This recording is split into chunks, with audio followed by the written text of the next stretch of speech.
So today's lecture is the Salem witch trials, and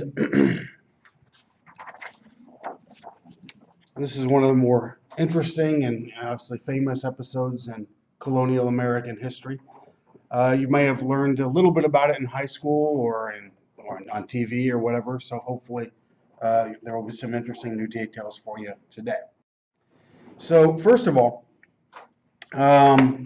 belief in witchcraft was very widespread. It wasn't unique to the Puritans or to the people of Salem. It was maybe even worldwide, certainly in Europe and a lot of the pre-Columbian Indian cultures and Asian cultures, African cultures. There were beliefs in things like witchcraft.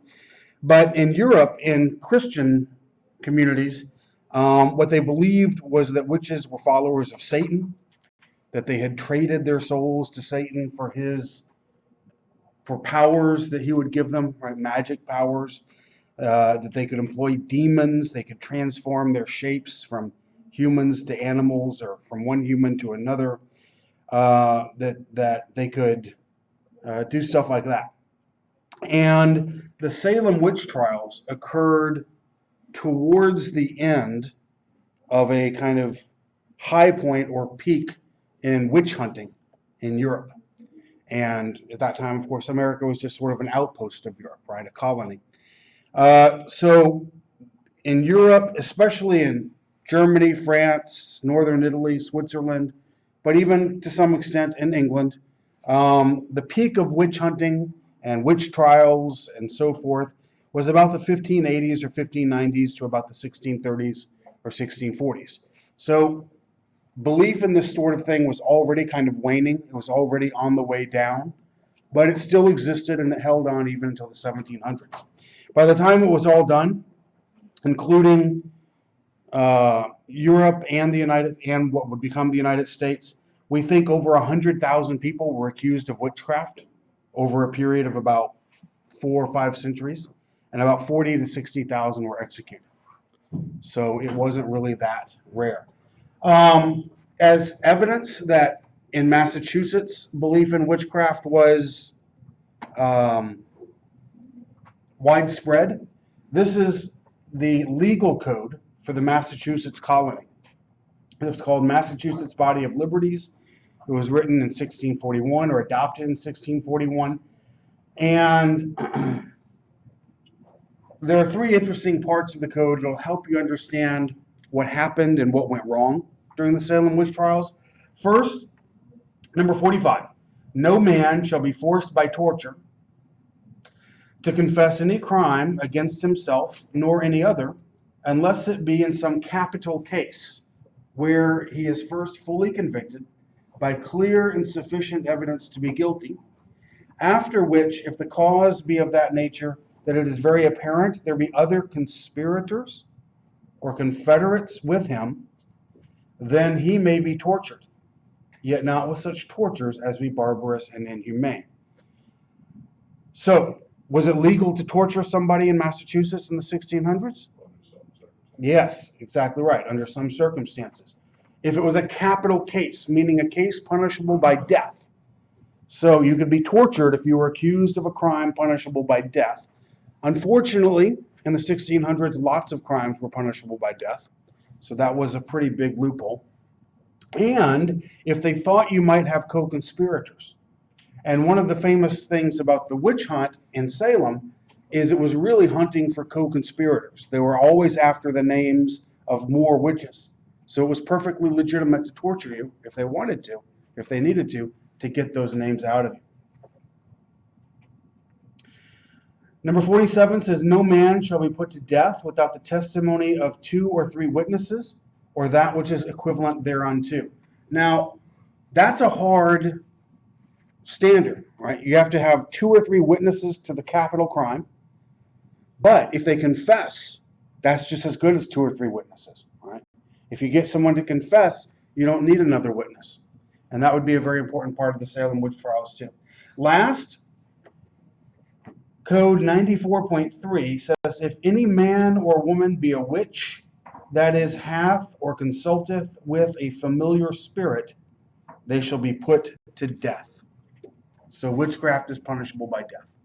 Now, a familiar spirit was an animal that the witch had some sort of magical connection with, could talk to, could use to perform errands and deeds and things like that. So that's what they're talking about here. So put it all together, witchcraft is punishable by death.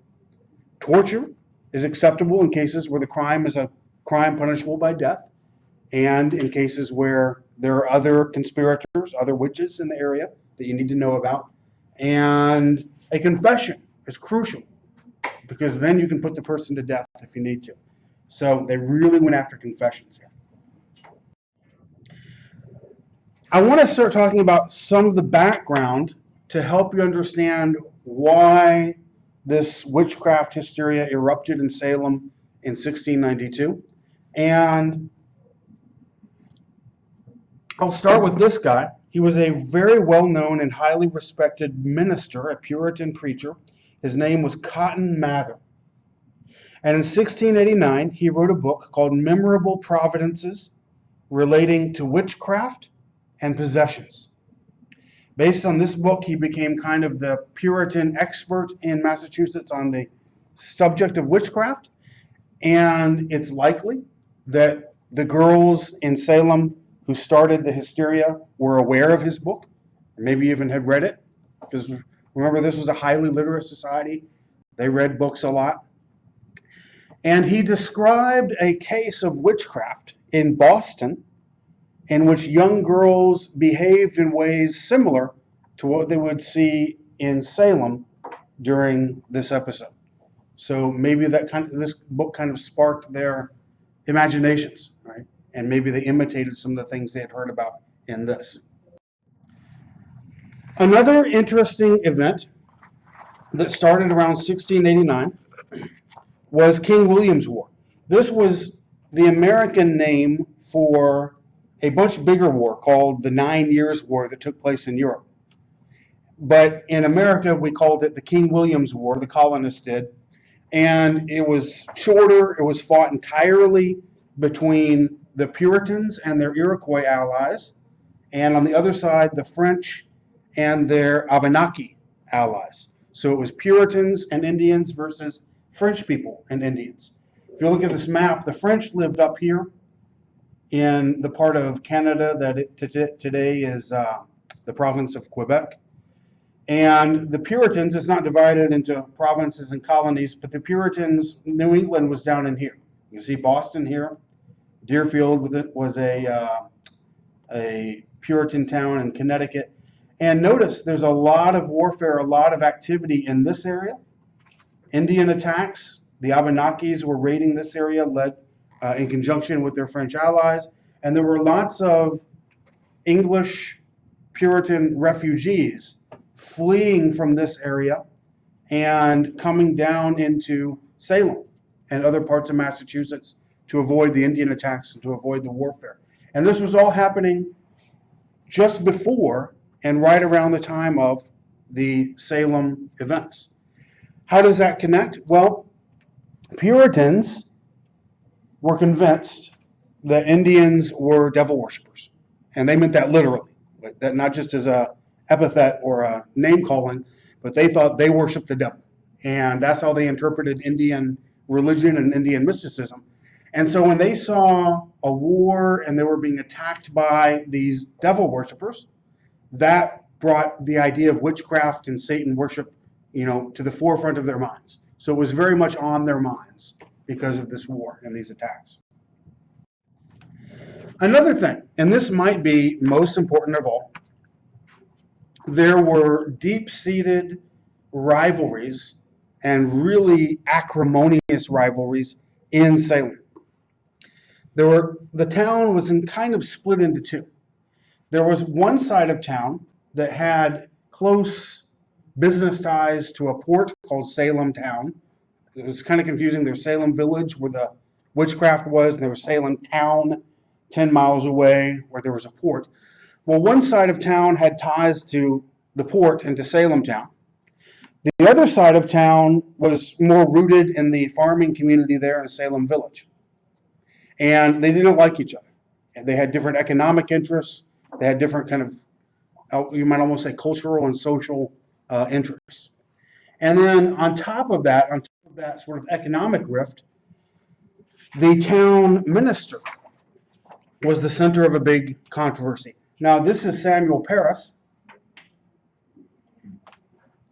and he became the Salem village minister in 1689. So that's just 3 years before the witchcraft accusations began. And he brought with him his wife. They had 3 children. A niece came with them, 2 slaves from the Barbados. And we don't know if those slaves were African or Indian in origin. I kind of guess, well, who knows? We don't know. But Paris was aligned with a family in Salem Village called the Putnams. The Putnams had roots in Salem Village. They brought Paris in. They were part of the group that kind of contracted with him to come become the town preacher. And so they had kind of an alliance. Paris, the preacher, and the Putnam family, which was a very powerful family there in Salem Village. And then on the other side, you had families like the Porters and others who were the ones who had ties with the port and with Salem town. So not only was he at the center of this kind of division between the two communities, but he angered people. He had a very strict Orthodox Puritan theology, and he wouldn't let non-members of the church stay for communion. He would make them leave. And this ruffled some feathers. It was really hard to become a member of the church. You had to basically give a lot of testimony about how you had been saved and why you thought you had been saved. And your peers had to kind of vote up or down on whether or not they thought you had been saved. So it was kind of an ordeal. And if you hadn't been saved, you hadn't become a member of the church, he didn't want to let you stay for communion. And like I said, that ruffled some feathers.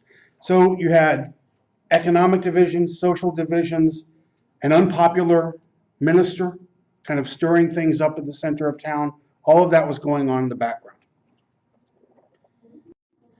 And then it all began in the house of Samuel Parris, the minister. Maybe influenced by one of the slaves, a woman named Tituba.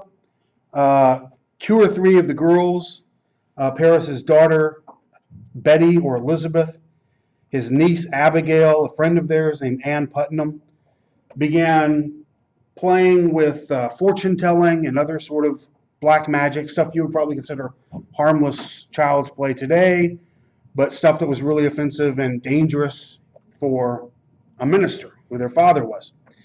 And then they began around January of 1692 to behave really, really oddly, especially Samuel Parris's daughter Betty and his niece Abigail.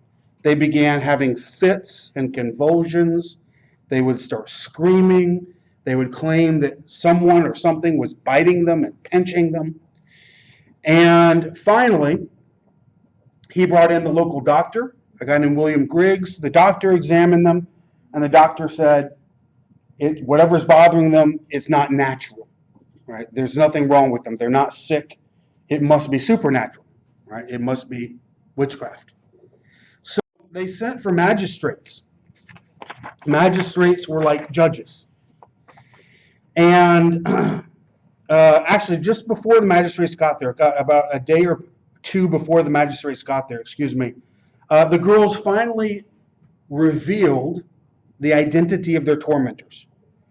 They said that they were being bewitched or haunted or whatever you want to phrase it by Tituba, the slave, a homeless woman named Sarah Good, and a poor old woman named Sarah Osborne. Now, interestingly, they picked 3 people who were on the margins of society, right? The slave was not a Puritan, not English. She was from the Barbados Islands.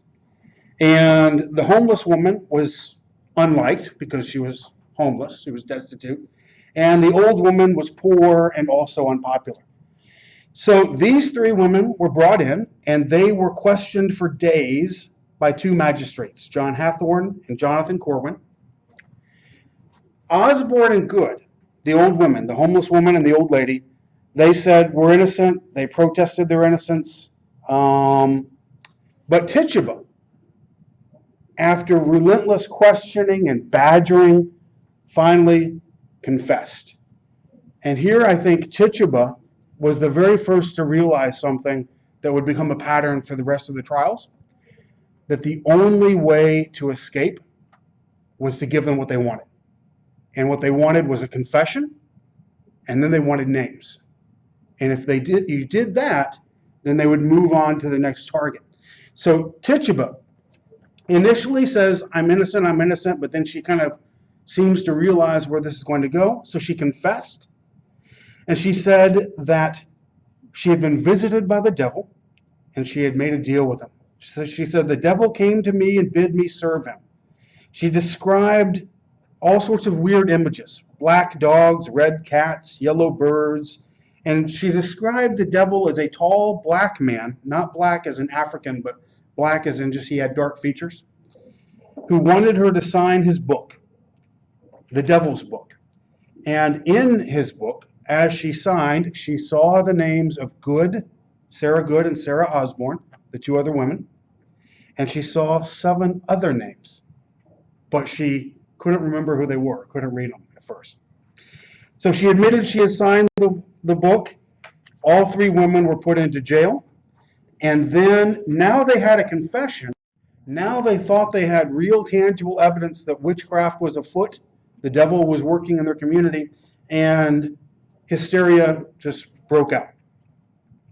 Other young girls and young women started, I would say, mimicking the behavior of Abigail and Betty, who had started the whole thing.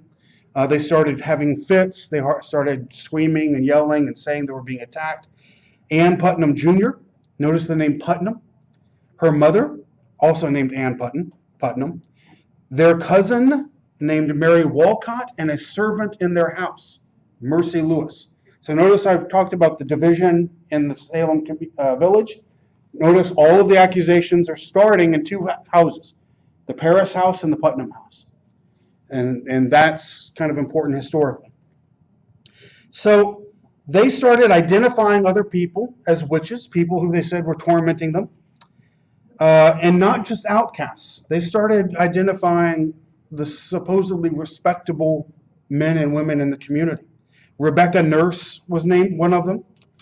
Let's see. Martha Corey, who I'll talk about a little bit later. They even accused Sarah Good's 4-year-old daughter of being a witch. Her name was Dorothy, and after the magistrates questioned her for a while, they decided that she too had confessed to being a witch. So now news of all this craziness is spreading, and the governor of Massachusetts orders a special court called the Special Court of Oyer and Terminer to hear these witchcraft cases. And he appoints this man, William Stoughton, as the head of the court, and there will be 6 other judges.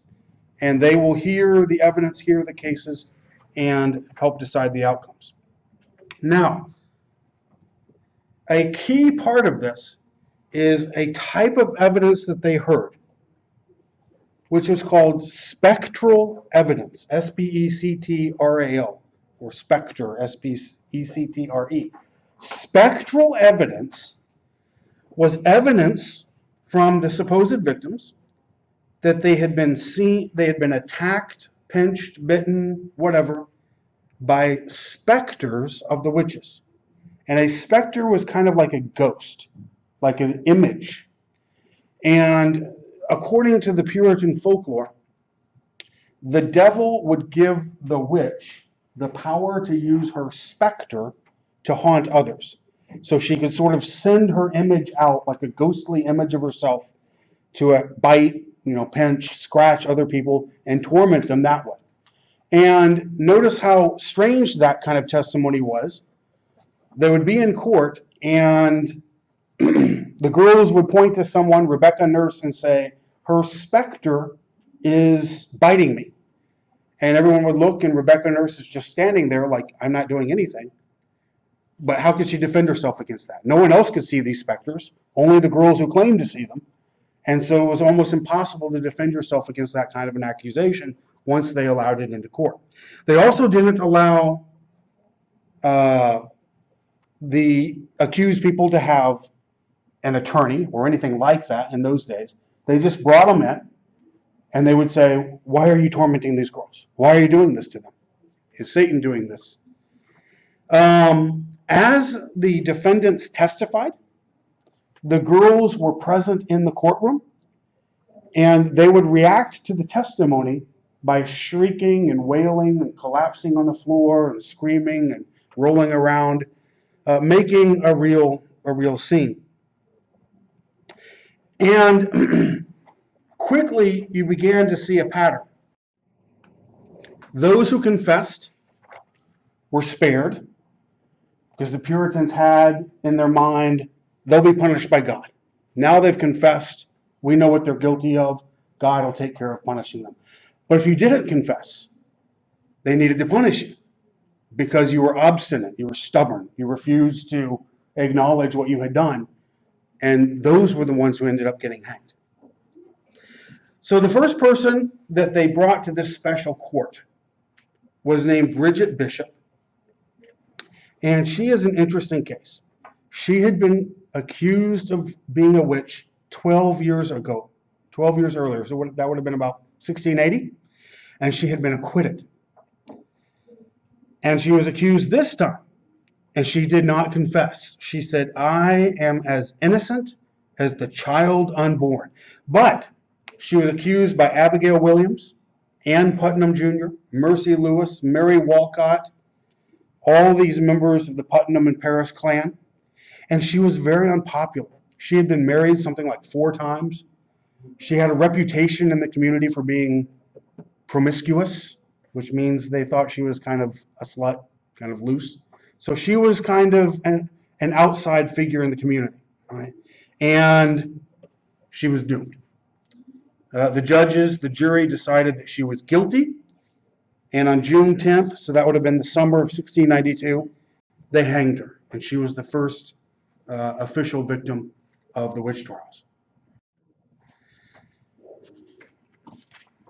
Now, 5 days after they hanged her, Cotton Mather, remember he was the preacher I mentioned back at the beginning who wrote the book on witchcraft, he got a little nervous and he wrote a letter to the court and he said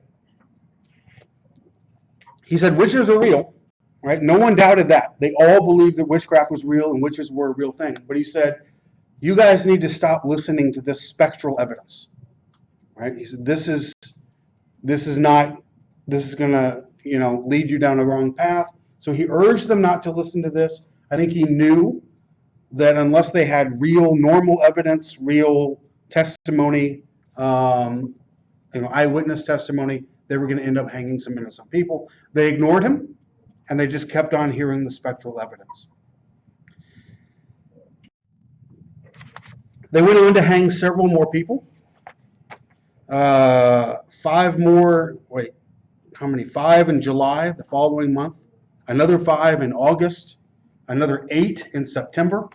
So about once a month, there was a series of hangings for about the next 3 months. One of the most interesting people that they hanged was this man, George Burroughs. This is an eyewitness account of the hanging. You don't have to read it, but it is interesting if you want to later. So what was interesting about him is first, he was the only minister who was hanged.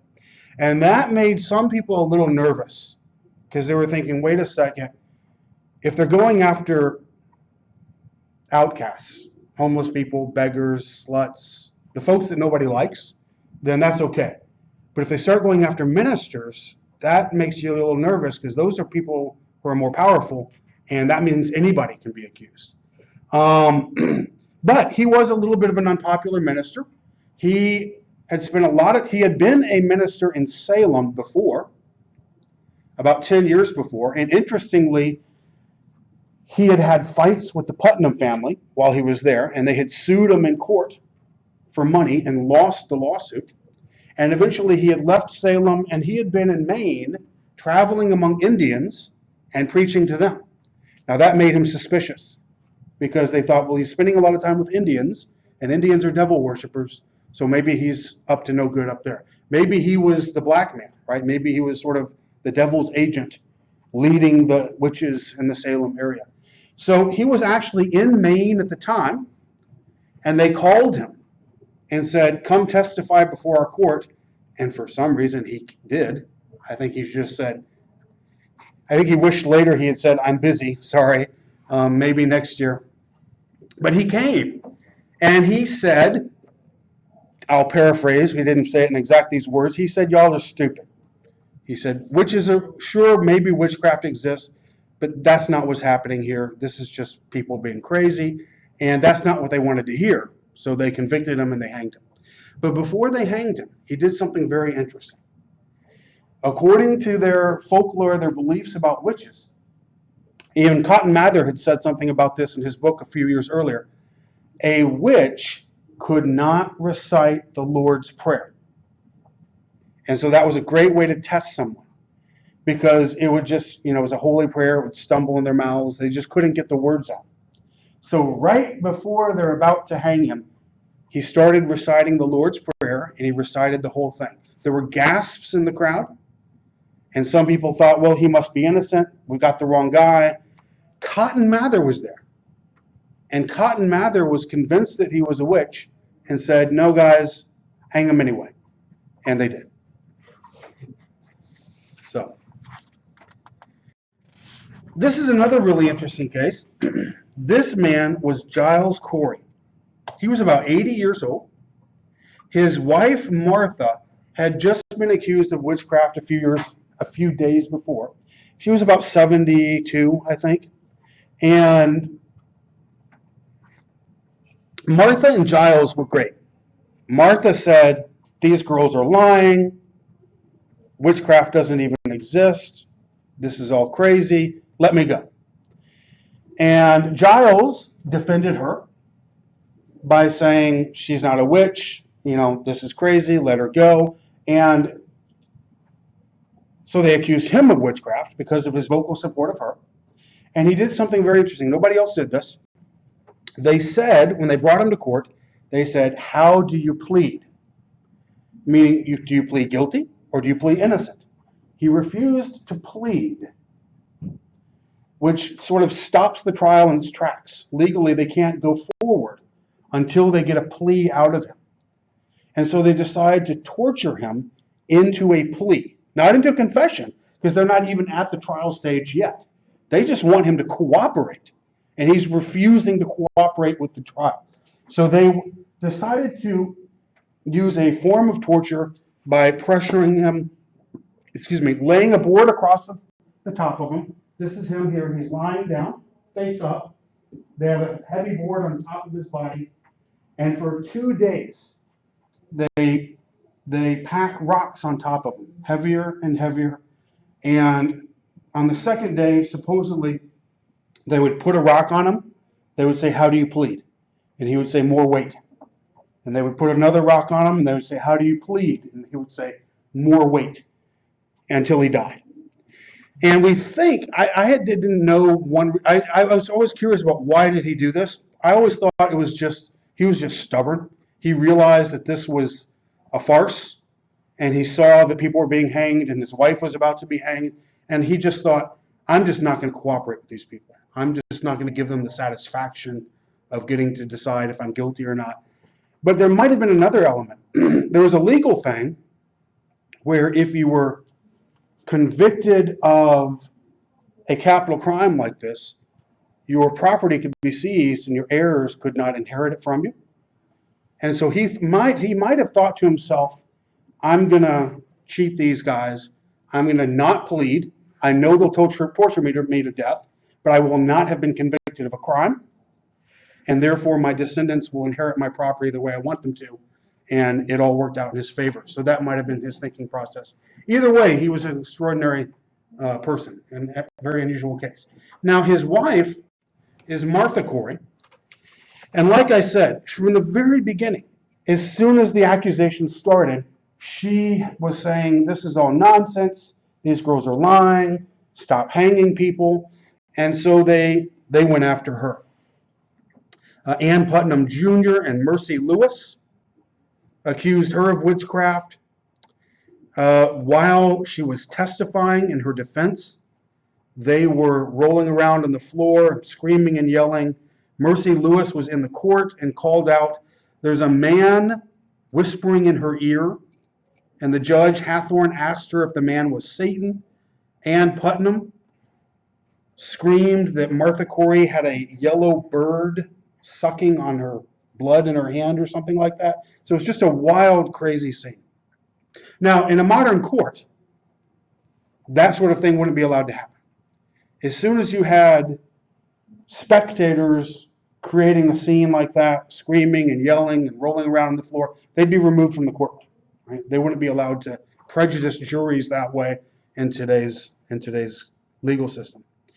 So she was convicted and she was hanged, and she was a part of several people who were hanged that July. This is an artifact from another really tragic case, really quite tragic. A young girl, I think she was 16, named Abigail Williams, was accused of witchcraft. And the judges interrogated her, and they said to her, "We want names. We think your grandfather, George Jacobs, is a witch. If you give us his name, we will spare you. But if you don't, we will hang you." She gave in to the intimidation. She accused her grandfather, George Jacobs, of being a witch. She was spared, and he was hanged. And then a few years later, she admitted that she had lied after all this hysteria had passed, and that she had been bullied into accusing him. Now, at this point, about 19 people or so have been hanged. The 20th person, Giles Corey, has been crushed to death by the stones.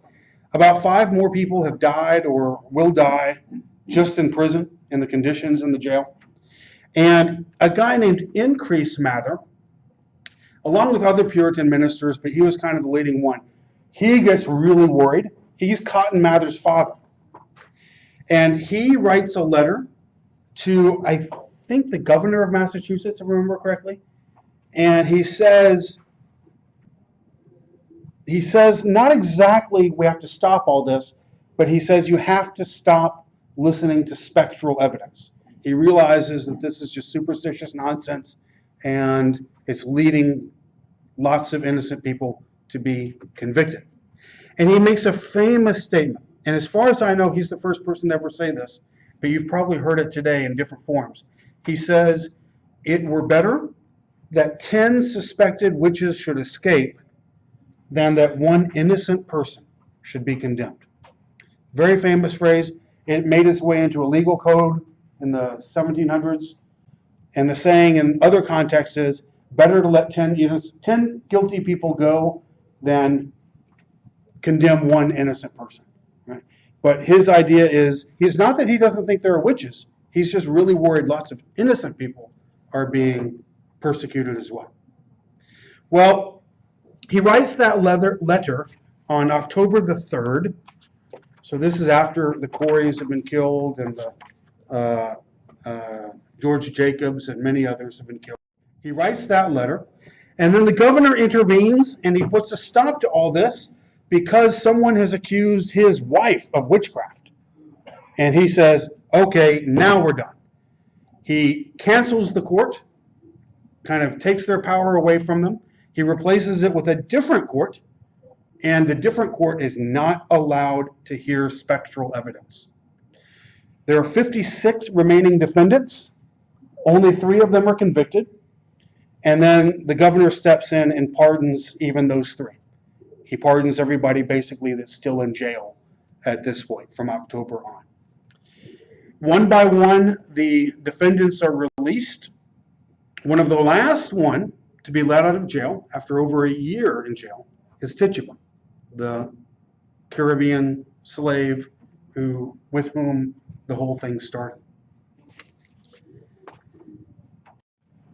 It didn't take long, only about 4 or 5 years, for people in Massachusetts to realize that something terrible had happened.